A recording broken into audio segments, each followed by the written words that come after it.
अच्छा क्लास, सो अब जो आपके टॉपिक्स पीछे रिमेनिंग हैं उनसे बेसिकली आपके पास जो क्वेश्चंस आते हैं वो questions as it is book में आपके पास पेज वाइज मौजूद है, तो उसमें बेसिकली हमें इतनी ज्यादा मेहनत नहीं करनी पड़ेगी। पहला लॉन्ग क्वेश्चन कल्चर से रिलेटेड पूछा जाता है। Describe the salient features of culture of Pakistan. अगर ये टॉपिक मैं आपको स्टार्ट कहूं कि कहां से हो रहा है, तो it is actually starting from page number 56 से टिल पेज नंबर 60 तक।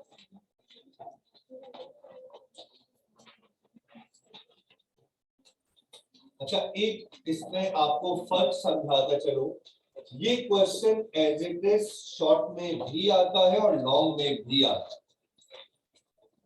तो उस वक्त आपको सिर्फ क्या डिफरेंस क्रिएट करना है रिगार्डिंग कंटेंट फॉर शॉर्ट या लॉन्ग, वो बस से मेरे साथ समझ लें। Start your topic with the definition of culture, जो आपको बेसिकली दो जगहों पे नजर आ रही है। The one on page number 56 पे भी कल्चर का डेफिनेशन लिखी हुई है, और फिर आपके पास प्रॉपर पेज नंबर 57 पे भी कल्चर की डेफिनेशन लिखी हुई है। तो you can actually adopt any one of them, कोई भी एक, दोनों सेम है, तो वो डिफरेंस नहीं है बेसिकली। कल्चर की डेफिनेशन के बाद बेसिकली आपके पास अगर मैं शॉर्ट की बात करूंगा तो आप डायरेक्ट बेसिकली पाकिस्तानी कल्चर पे आएंगे,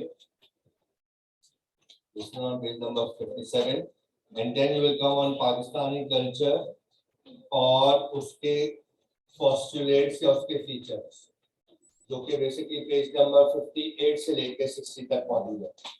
पाकिस्तानी कल्चर में क्या क्या चीजें मौजूद है, बेसिकली आप क्योंकि on the basis of religion separate किए गए हैं।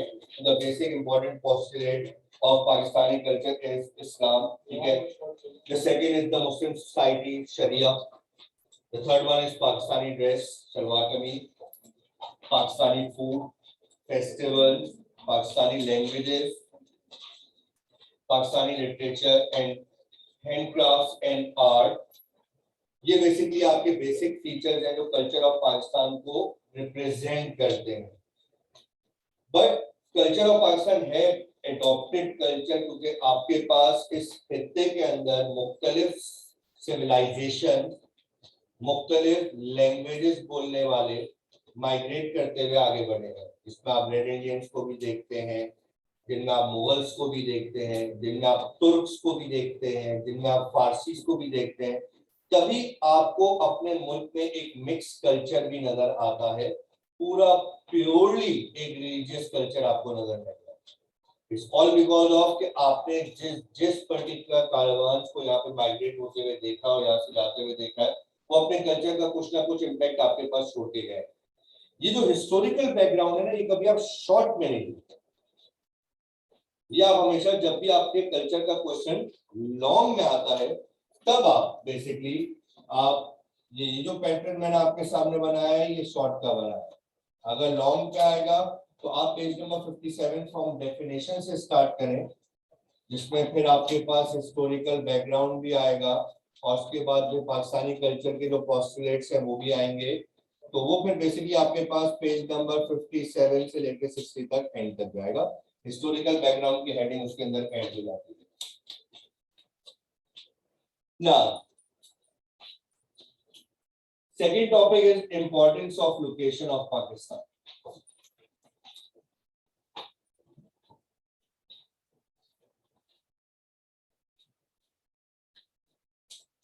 ऐसे हमारे मुल्क में क्या खजाने हैं कि रशिया, चाइना और इम्पोर्टेड गवर्नमेंट वैसे भी नामंजूर है, ठीक है। सो नहीं, मैं प्रो बूट हूँ, ठीक है। जो बूट के साथ हो हमारे साथ, ठीक है। सो आपके पास ऐसा क्या इंपॉर्टेंस है? देखिए, एक इसकी ज्योग्राफिकल लोकेशन तो no doubt very very very important. because it's a gateway to all the Middle East and European countries. Obviously हमारे पास तो कुछ ऐसा नहीं है कि हम ट्रेडिंग करें, एक्सपोर्ट करें. अगर हम ऑब्वियसली बात है उस तरफ जाना चाहते हैं तो we actually have a very good land for the trading pathways, provided that कि हम अपनी जनरेशन के ऊपर काम करना शुरू करते हैं, हम चीजें बनाना शुरू करते हैं, हम उसको आगे भेजना शुरू करें. क्योंकि आपके पास 2 डीप पोर्ट्स हैं, बल्कि 3 कहूंगा मैं. कराची में 2 हो गई, गवादर आपके पास हो गई. एक डीप पोर्ट सी, ऑब्वियसली बात है इतने बड़े जहाज तो नहीं जा सकते, पोर्ट कासिम की वहां से बात कर रहा हूँ. लेकिन जो दूसरा आपका कराची पोर्ट है वो तो ऑब्वियसली बात आपका डीप पोर्ट सी, और गवादर तो उससे भी बड़ा डीप पोर्ट सी आपके पास. तो इंशाल्लाह ताला अल्लाह पाक उसको एरोफिक के साथ श्रीलंका वाला हाल ना हो, बट सी पैक बन जाए, ठीक है, और हम उसके कुछ ना कुछ प्रोडक्टिवली काम उसके साथ करें. और उसका मकसद सिर्फ यही है, चाइना को ट्रेडिंग पाथ पे देने का मकसद ये है कि ऑब्वियसली बात है we are not in that situation, our reserves are not in that situation कि we will move towards the implementation of factories और इम्प्लीमेंटेशन ऑफ मैन्युफैक्चरिंग प्लांट्स जो यहाँ पे बनाए और उसके बाद एक्सपोर्ट करें. तभी हमने ये काम बेसिकली इस तरह स्टार्ट किया. ये जो 2 वे कॉरिडोर है वो यही है कि बनाए आप, भेजेंगे. तो जो ट्रांसपोर्टेशन का कॉस्ट है उसका फायदा पाकिस्तान उठाएगा, और जो मैन्युफैक्चरिंग का कॉस्ट का प्रॉफिट है वो आप लोग उठाएंगे. ठीक है, ये बेसिकली एक 2 वे कॉरिडोर इकोनॉमिक आपने डेवलप किया हुआ है. तो इस वजह से आपके पास एक तो इंपॉर्टेंस इसकी ये हो गई. सेकेंड इंपॉर्टेंस ये आपके पास है कि आपके पास ये एक, अब थोड़ा सा अगर मैं एनवायरमेंटल के हिसाब से आपसे बात करूं, very good agriculture country in respective of कि हमारे पास मॉडर्न टेक्नोलॉजी की दुनिया में बहुत आगे जा चुकी है एग्रीकल्चर. इसके हिसाब से हम अभी भी वही पुराने उसी तरीकों की एग्रीकल्चर कर रहे हैं. बट मतलब वो तो हमारी एडमिनिस्ट्रेटिव ड्रॉबैक्स है ना, उसको तो आप साइड पर रखें ना. बट अगर मैं उसकी इंपॉर्टेंस की हिस्ट्री के तौर पर आपके सामने रखूं तो एज पर लैंड आपके पास अल्लाह ताला ने आपको बहुत सारी चीजों से नवाजा है. दुनिया में आप सेकंड लार्जेस्ट कोल रिजर्वॉयर, ठीक है, दुनिया में आप 3rd लार्जेस्ट वाटर रिजर्वॉयर. आपको सुन के हैरानगी होगी, पानी आपके पास नहीं आता, ठीक है, लेकिन आप दुनिया के 3रे बड़े वाटर के रिजर्वॉयर, ठीक है. तो ऑब्वियसली उसके तरीके का फिर भी कहूंगा बैड गवर्नेंस. ठीक है, तो आपने डैम्स नहीं बनाए, आपने रिजर्वॉयर्स नहीं बनाए, ठीक है ना. या नहीं बोल नहीं तो बोलना चाहती हूँ मैं के बारे में, बोल तो मैं फिक्र होकर सुनूंगा, टेंशन ना ले, ठीक है ना. Coal reservoir, water reservoir, salt, minerals, ठीक है. अल्लाह ताला ने पाकिस्तान को बहुत सारी चीजों से नवाजा. अल्लाह पाक उसको आगे भी इस तरीके से ही रखे. This is the main basic reason. और अगर स्पिरिचुअलिटी के साथ साथ रिलीजियस पॉइंट ऑफ व्यू से बात करूं तो मतलब मुझे ऐसा लगता है, मेरा उस पर इतना है नहीं. मैंने सिर्फ एक दफा डॉक्टर इसरार अहमद को सुना उस चीज के बारे के अंदर, तो I have not that vast knowledge about that हदीस कि मैं और किसी को भी सुन के उसको कंफर्म कर. बट डॉक्टर इसरार अहमद का भी कहना भी काफी होता है. तो उन्होंने कहा था कि नबी पाक सल्लल्लाहु अलैहि वसल्लम ने जब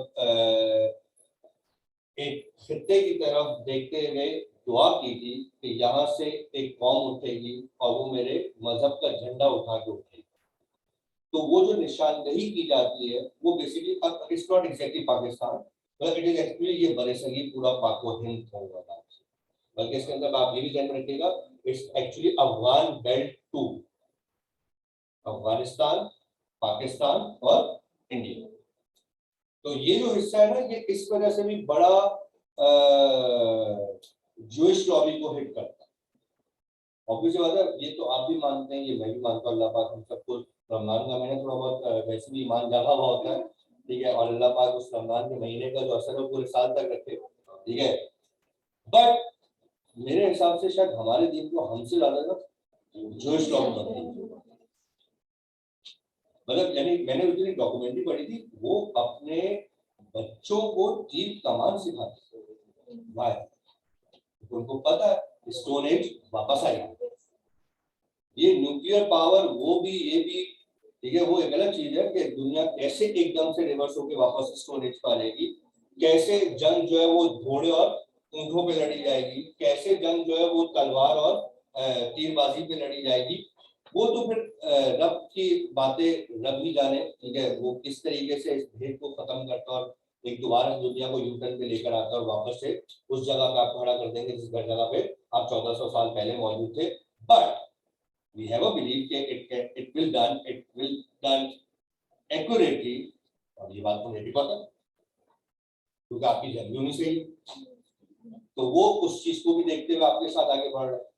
और तीसरी बड़ी बात यह है कि आपके पास, गांधी कह के गया था वंस इन अ टाइम जब पार्टीशन हुआ था, खास तौर पे अफगान बेल्ट के लिए, उसे कहा था जिस मुल्क के पास ये कौम है ना, ये कौम कभी सर नहीं झुका, ये पठानों के लिए हो गई।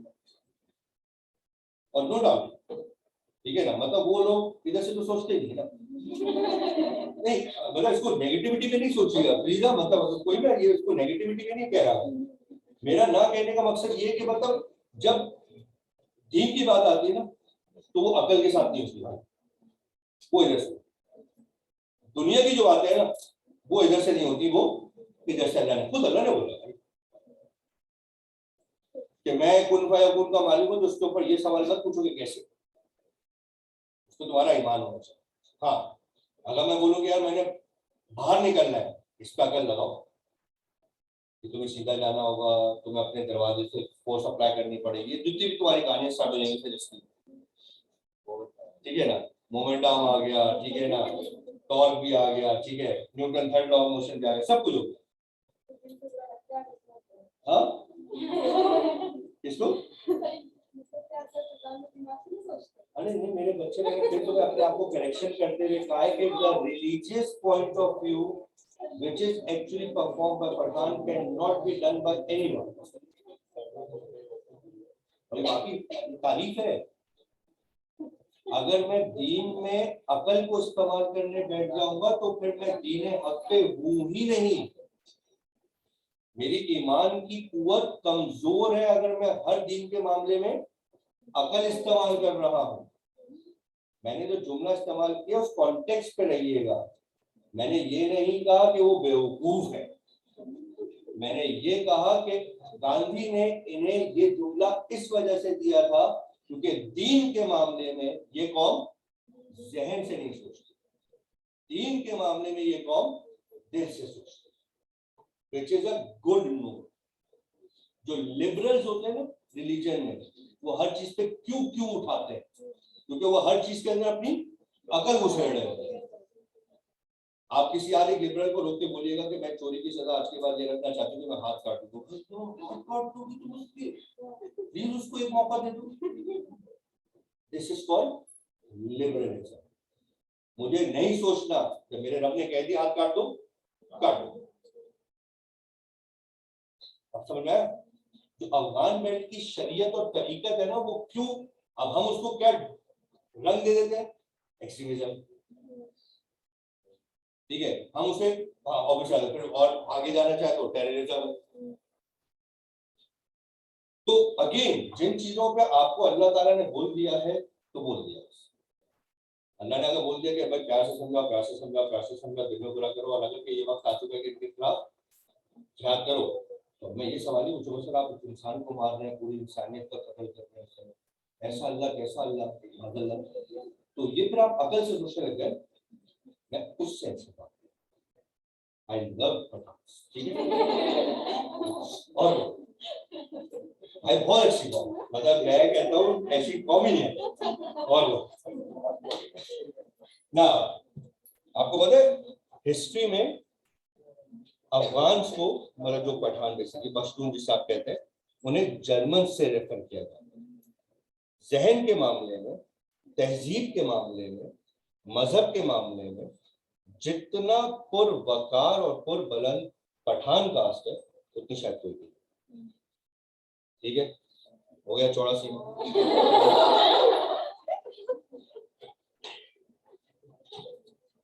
ना सो लोकेशन ऑफ पाकिस्तान के ऊपर बेसिकली ये थोड़े बहुत आप यूं कह लें environmental importance, geographical importance, spirituality importance as per religion, ये बेसिकली पूरा लोकेशन का टॉपिक आपको शॉर्ट में पूछा जाता है। Describe the importance of location of Pakistan. इसमें आपको 3 हेडिंग्स नजर आ रही होंगी। पहली हेडिंग आपके पास तो उन्होंने लोकेशन में इंट्रोडक्शन इस तरह स्टार्ट किया कि पाकिस्तान के बारे में पहले थोड़ा बैकग्राउंड उन्होंने बनाया कि भाई ये किस टाइम पे बना, ये ईयर था, 4 सूबे थे, फिर 5वां सूबा फाटा आया। फिर उसकी लोकेशन को आइडेंटिफाई किया कि भाई दुनिया के वर्ल्ड मैप पे वो लैटिट्यूड और लॉन्गिट्यूड वाइज कहाँ पे मौजूद है, उसके बॉर्डर कौन कौन से मुल्क से लगते हैं, कौन सी टेरिटरी उसकी जो है वो अभी भी बेसिकली फोर्सिबली ऑक्युपाइड है, ये बहुत पूरी बात उन्होंने लोकेशन में समझाई है। और फिर उन्होंने तीसरी हेडिंग में उसकी इंपॉर्टेंस को एक्सप्लेन किया है। तो जो आपसे 4 नंबर का इंपॉर्टेंस ऑफ लोकेशन पे क्वेश्चन बनता है वो basically starting from page number 61 से लेके पेज नंबर 63 तक, इसमें आप कुछ भी छोटा नहीं कर सकते यार।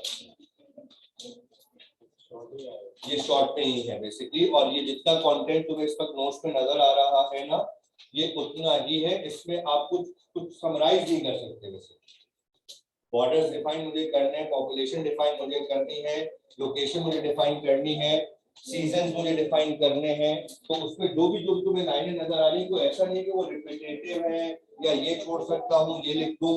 तो जो जहां होता है मैं तुम लोग को खुद ही बता देता हूँ कि इसको you can read it out और तुम आराम से समराइज कर सकते हो। इसके लिए ऑब्वियस बात है मेरे पास कोई जवाब नहीं है, इस वजह से मैं चाहूंगा कि इसको एज इट इज देखना।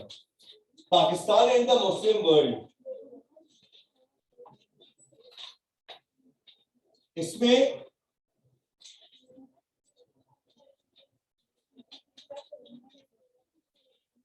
इन पर्टिकुलर मुस्लिम कंट्रीज के साथ आपके रिलेशन डिफाइन करने पड़ते हैं आपको।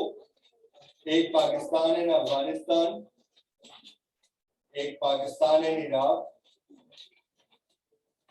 मैं सारे बता देता हूँ कौन कौन से पेज पे।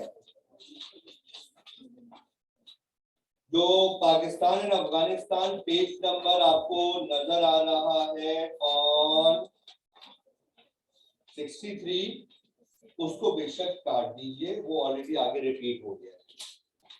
ठीक है ना, तो पेज नंबर 63 को उसको काट दे ताकि एक ही जगह पर तीनों मुस्लिम वर्ड्स के रिलेशन लिखे हैं, तो वहीं से आप पढ़ लेंगे। And that is on page number 97, sorry page number 95।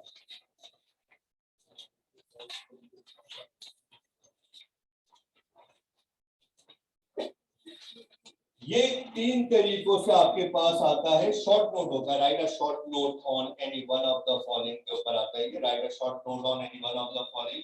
हमेशा जब भी आपके पास पेपर 2 में एमसीक्यूज के बाद जो डिस्क्रिप्टिव वाला पेपर है, उसका जो पहला सेक्शन है ना आपके पास, सेक्शन बी, उसमें एक क्वेश्चन आपके पास होता है right a short note on the following.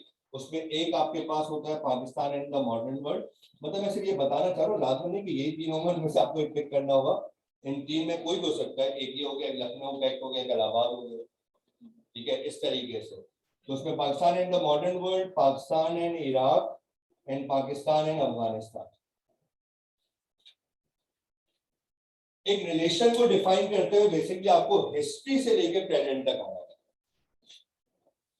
ठीक है, उसकी इंडिपेंडेंस, आपकी इंडिपेंडेंस, आपकी इंडिपेंडेंस और उसकी इंडिपेंडेंस के बाद आपका रिलेशन दोनों के दरमियान कब स्टार्ट हुआ, एंड टिल प्रेजेंट तक आपका वो रिलेशन कितना प्रोडक्टिव और कितना अगेंस्ट किया।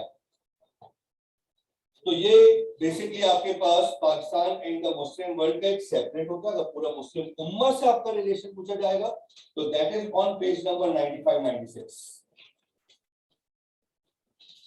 that is on 96-97, and this is on 97 and 98, means 99 पे 99 में से वही 2 लाइंस।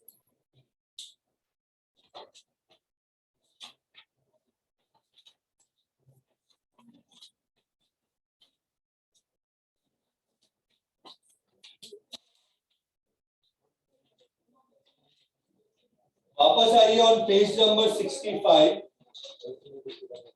नहीं, वही मैं आपको बता रहा हूँ, मुझे है शॉर्ट नोट के। हाँ short,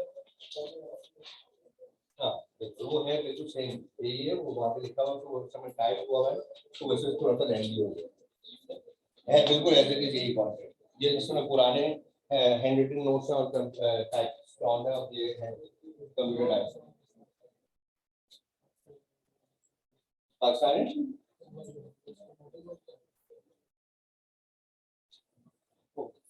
and the Muslim world.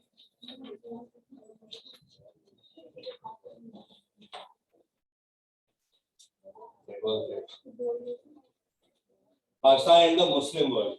It's not a modern Muslim world. अच्छा, यूएनओ का क्वेश्चन पूरे पास पेपर में आप 25 ईयर उठा के देखिएगा, कभी लॉन्ग में आया नहीं है, ठीक है। यूएनओ का क्वेश्चन ना 3 डिफरेंट तरीकों से पूछा जाता है। मैं पहले यूएनओ का आपको स्ट्रक्चर समझा, देखिए यूएनओ की जरूरत फर्स्ट वर्ल्ड वॉर के बाद पड़ चुकी थी दुनिया में। मतलब जब ऑब्वियसली बात है दो मुल्क आपस में एक प्लेटफॉर्म पे आके अपने पर्टिकुलर सॉल्यूशंस नहीं निकाल पा रहे, तो डेफिनेटली उनको एक न्यूट्रल प्लेटफॉर्म चाहिए जहां पे आके वो अपने पर्टिकुलर डिस्कशन फोरम्स को ओरिजिनेट करें और अपने मसलों को हल करें। फर्स्ट वर्ल्ड वॉर में यूएनओ की एक आइडियोलॉजी तो दुनिया ने पेश करना शुरू कर दी थी कि क्यों ना यार एक ऐसा इदारा बनाया जाए जिसमें तमाम ममालिक दुनिया के आके बैठे, अपनी इकोनॉमिकल ग्रोथ, अपनी डिफेंस प्रॉब्लम्स और अपनी बॉर्डर और बहुत सारी चीजें, ट्रेडिंग और फाइनेंस, इन सबको डिस्कस करें, जिसमें वो दूसरे ममालिक जिनके एक बेहतर हालात हैं वो आगे बढ़ के उन ममालिक का जो भी थोड़ा सा बदतरीन हालात की तरफ है उनकी मदद करें। तो ये बेसिकली एक चार्टर बना था यूनाइटेड नेशन ऑर्गेनाइजेशन का, पढ़ के भी सुनाता हूं आपको। The aims and objectives of the United Nations are as follows on page number 66. To create international peace and security. हर मुल्क एक सोवरेन मुल्क है, उसकी डिफेंस, उसकी सिक्योरिटी को फिक्स रखना। To establish cordial relations among nations to work jointly to uproot poverty, ignorance and disease from the world and to respect one another's right and freedom. To play a central role in coordinating the measures adopted by various nations for achieving the aims. ये basically 4 एक आपके charter थे, आपकी manifesto कह लें, आपकी policies कह लें, आपके एम्स एंड ऑब्जेक्टिव्स कह लें। उसके लिए यूएनओ ने बेसिकली अपने कुछ ऑर्गन्स बनाए। ऑर्गन्स और एजेंसीज का फर्क मैं आपको समझाता हूं। और कुछ आपने एजेंसीज बनाई। आप यूं समझो, यूएनओ हर मुल्क की गवर्नमेंट, उसके एम्स एंड ऑब्जेक्टिव क्या है, वो ये जो यूएनओ की है, मतलब अपने मुल्क के लोगों के बीमारी, उनके अच्छे हालात, उनकी पीस, उनकी सिक्योरिटी, उनका खाना पीना, इन सबका ख्याल रखना, ये बेसिक चार्टर आपके ऑर्गन्स क्या है? Provincial assemblies, national assemblies, senate, ठीक है। ये आपकी बेसिकली आप ये कह रहे हैं आपके ऑर्गन है। आपकी एजेंसीज कौन है? आपकी फोर्सेस, आपकी जुडिशरी, सुप्रीम कोर्ट, ये आपके एजेंसीज होंगे जो आपका काम करेंगी, उनको लीड करेंगे ऑर्गन्स। और वो ऑर्गन्स किन बुनियाद पे लीड कर रहे हैं? चार्टर। ये बेसिकली स्ट्रक्चर है। अब नॉर्मली मैं आपको थोड़ा सा इसका क्वेश्चन का तरीका समझाता हूं। पेज नंबर 65 और 66 पे जो यूनाइटेड नेशन यूएनओ की हेडिंग डली है, पेज नंबर 65-66 पे जो यूएनओ की हेडिंग डली हुई है, that is actually the introduction और हिस्ट्री ऑफ यूएन। अच्छा, ऑन पेज नंबर 70 एंड 71 आपको एक हेडिंग नजर आ रही होगी, द रोल ऑफ यूएनओ। ये असल में आपका कंक्लूजन होगा। अब मैं आपको बताता हूं आपसे क्वेश्चन क्या पूछा जाता है। आपसे यूएनओ के 3 क्वेश्चन बनते हैं, इनमें से कोई भी एक आपसे पूछा जा सकता है। मैंने कभी पूरा कंप्लीट यूएनओ का क्वेश्चन नहीं देखा, बट अगर आ गया तो वो भी क्या करना होगा मैं आपको समझा जरूर दूंगा। लेकिन मैंने जब भी देखा यूएनओ से, इन तीनों में से कोई एक बात को आपसे पूछता है।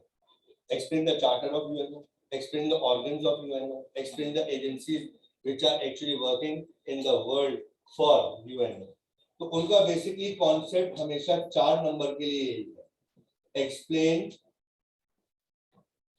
द चार्टर और एम्स एंड ऑब्जेक्टिव, दूसरा नाम मैंने वैसे लिखा हुआ भी है, of UNO, explain the organs of UNO, explain the agencies of UNO. Agencies of UNO में बेसिकली आपके पास यूनिसेफ, यूनेस्को, IMF, WHO, ठीक है, ये तमाम तर इदारे हैं जो दुनिया भर के अंदर फाइनेंशियली पॉवर्टी को खत्म करने के लिए, बच्चों के अर्ली एजुकेशन और अर्ली जितनी बीमारियां उनको खत्म करने के लिए, उनके खाने पीने के लिए, इन तमाम तर चीजों में मसरूफ है जो उनकी एजेंसीज हैं बेसिकली। ये 4 नंबर का कोई ना कोई एक क्वेश्चन आपसे जरूर पूछा जाता है रिगार्डिंग यूएनओ। आपने लिखना कैसे? देखिए चार्टर कहाँ पे मौजूद है? On page number 66, it is on 67, 68। तो ऑर्गन्स है, एजेंसीज जो है वो 69, 70 है। आपको लिखना क्या है वो आपको समझ आ चुका है। देखिए ये पार्ट और ये पार्ट आप सबके लिए कंपल्सरी है, the introduction and the conclusion. बाकी तीनों में से जो पूछा जा रहा है उससे बोलो। चार्टर पूछा जा रहा है सिर्फ चार्टर लिखो, ऑर्गन्स पूछे जा रहे हैं ऑर्गन्स लिखो, एजेंसीज पूछी जा रही है एजेंसी लिखो। लॉन्ग का क्वेश्चन मैंने कभी देखा नहीं, लेकिन अगर कभी बना तो मेरे ख्याल से यही बन सकता है कि describe the charter, organs and agencies of UNO, part number. उसमें मैं यही कहूंगा कि आप पूरा ही लिख दें तो पेज नंबर 65 से 70 बनता है। बट आई थिंक लॉन्ग में इतना बड़ा यूएनओ का क्वेश्चन, मैं ये नहीं कह रहा कि आते नहीं, आते हैं, आ सकते हैं, बट ऑलरेडी लॉन्ग का बहुत बड़ा बैंक है उनके पास। शॉर्ट में वो ज्यादातर टॉपिक को कवर अप करना चाहते हैं, तभी वो यूएनओ को भी शॉर्ट के अंदर कवर अप करते हैं। सो ये आपके पास बेसिकली यूएनओ से रिलेटेड है। उसके बाद पेज नंबर 72 से लेके पेज नंबर 79 तक आपको असल में शॉर्ट क्वेश्चन आंसर्स और फिल इन द ब्लैंक्स नजर आ रही हैं। ये अच्छी तरीके से याद रखिएगा। वैसे तो जो आप पूरा लॉन्ग याद कर रहे हैं, शॉर्ट याद कर रहे हैं, एमसीक्यू तो उनमें से भी बन सकते हैं, लेकिन मैं आपको थोड़ा सा पुराने पैटर्न पे लेके चलता हूँ। खासा से इसका जो पुराना पैटर्न था, जब तक कि ये एमसीक्यूज वाला तरीका नहीं आता, जो 20 नंबर का एमसीक्यू 20 आपके पास आते हैं, उस वक्त तक बेसिकली इनका ये पैटर्न होता था कि एक 5 क्वेश्चन में से आपको 3 क्वेश्चन अटेंड करने होते थे, जिसमें से 2 क्वेश्चन आपकी चॉइस होगी, कोई भी 5 में से उठा सकते हैं, लेकिन क्वेश्चन नंबर 5 मैंडेटरी होता था।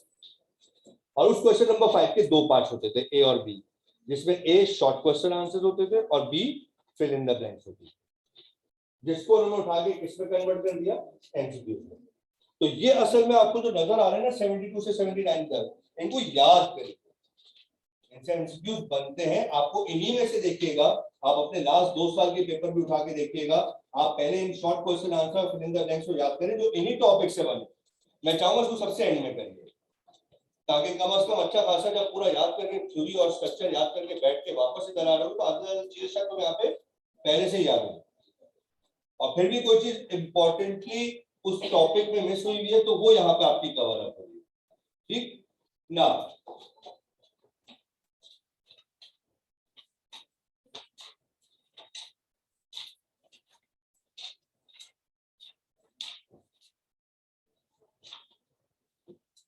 चार टॉपिक रह चुके हैं इस बुकलेट में, जो मैं इंशाल्लाह ताला नेक्स्ट क्लास में आपके साथ कंटिन्यू करते हैं। लास्ट क्लास में आपके साथ और उसको मैं बाय करूंगा। Thank you so much.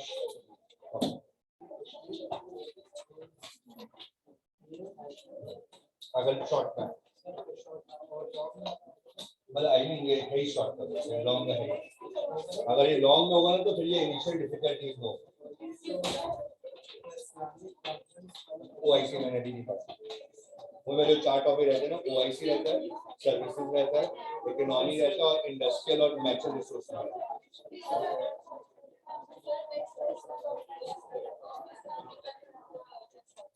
The last one was so foreign policy.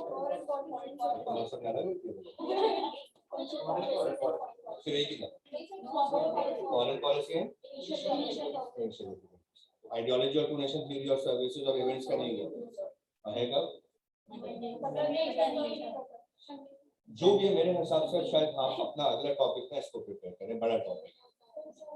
नहीं मैं ये नहीं कह रहा, I know that it's a lot one but it can be done.